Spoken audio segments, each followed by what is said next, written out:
بسم اللہ الرحمن الرحیم۔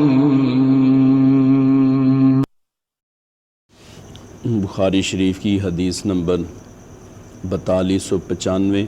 حدثنا سعید بن شرحبیل قال حدثنا اللیث عن المقبوری عن ابی شریح العدوی انہ قال لعمر بن سعید وهو یبعث البعوث الى مکہ۔ حضرت ابو شریح عدوی رضی اللہ عنہ بیان کرتے ہیں، یعنی مدینے کے امیر عمر بن سعید سے میں نے کہا جب کہ عمر بن سعید حضرت عبداللہ بن زبیر رضی اللہ عنہ کے خلاف مکے کی طرف فوج بھیج رہے تھے کہ اذن لی ایہا الامیر احدث کا قولا قام به رسول اللہ صلی اللہ علیہ وسلم الغدا من یوم الفتح، کہ اے امیر مجھے اجازت دیجئے کہ میں آپ کو ایک حدیث بیان کروں جو رسول اکرم صلی اللہ علیہ وسلم نے فتح مکہ کے دوسرے دن ارشاد فرمائی تھی۔ سامیتہ اذنایا، اس حدیث کو میرے دونوں کانوں نے سنا، ووعاہ قلبی، اور میرے قلب نے اس کو یاد رکھا، وابصرتہ عینایا، اور میری آنکھوں نے یہ سارا منظر دیکھا۔ حین تکلم بہ، جب حضور اکرم صلی اللہ علیہ وسلم ارشاد فرما رہے تھے، انہ حمد اللہ و اثنى علیہ ثم قال، رسول اکرم صلی اللہ علیہ وسلم نے پہلے اللہ کی حمد و ثنا بیان کی، ثم قال ان مکہ حرمہ اللہ ولم یحرمها الناس، پھر فرمایا بے شک مکہ کو اللہ رب العزت نے حرمت والا شہر قرار دیا ہے، کسی انسان نے اسے اپنی طرف سے حرمت والا نہیں قرار دیا۔ لا یحل لامرٍ یؤمن باللہ والیوم الآخر ان یسفک بہا دما، اس لیے کسی شخص کے لیے بھی جو اللہ اور آخرت کے دن پر ایمان رکھتا ہو جائز نہیں ہے کہ اس میں کسی کا خون بہائے، ولا یعضد بہا شجرا، اور نہ ہی کوئی اس سرزمین کا کوئی درخت کاٹے۔ فإن أحد ترخص لقتال رسول اللہ صلی اللہ علیہ وسلم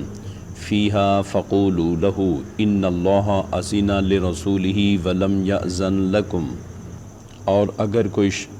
شخص رسول اکرم صلی اللہ علیہ وسلم کے یعنی فتح مکہ کے موقع پر جنگ سے اپنے لیے رخصت نکال لے تو تم لوگ اسے کہہ دینا کہ اللہ رب العزت نے تو صرف اپنے رسول کو،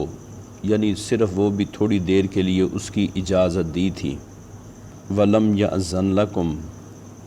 تمہارے لیے تو بالکل اجازت نہیں ہے، وَإِنَّمَا أَذِنَ لِي فِي سَاعَةٍ مِّن نَّهَارٍ،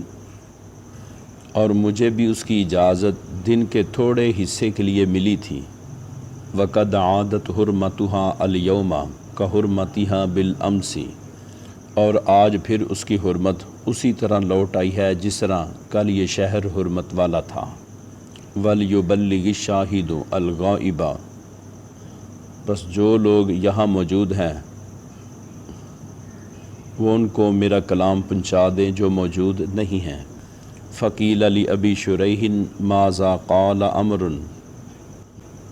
ابو شریح سے پھر پوچھا گیا کہ عمر بن سعید نے آپ کو کیا جواب دیا تھا؟ قال، تو انہوں نے فرمایا، قال انا عالم بذالک منک یا ابا شریح، تو انہوں نے جواب دیا، اس نے آگے سے یہ بات کہی کہ یہ مسائل تم سے زیادہ میں جانتا ہوں۔ ان الحرم لا يعیز عاصیا ولا فارا بدم ولا فارا بخربۃ، حرم کسی گناہ گار کو پناہ نہیں دیتا، نہ کسی کا خون کر کے بھاگنے والے کو پناہ دیتا ہے، مفسد کو بھی فسادی کو بھی پناہ نہیں دیتا۔ حضرت عبداللہ بن زبیر رضی اللہ عنہ نے یزید کی بیعت نہیں کی تھی، اس لیے یزید نے ان کو زیر کرنے کے لیے گورنر مدینہ عمر بن سعید کو حکم دیا تھا، جس پر پھر حضرت ابو شریح نے ان کو یہ حدیث سنائی اور مکے پر ان کو حملہ کرنے سے روکا، مگر عمر بن سعید طاقت کے نشے میں چور تھا۔ اس شخص نے حدیث نبوی کو نہیں سنا اور مکے پر چڑھائی کر دی، اور ساتھ ہی یہ بہانہ پیش کیا یعنی جو حدیث کے اندر ہے کہ ان الحرم لا يعوز آسیا ولا فارم بدم ولا فار بخربت.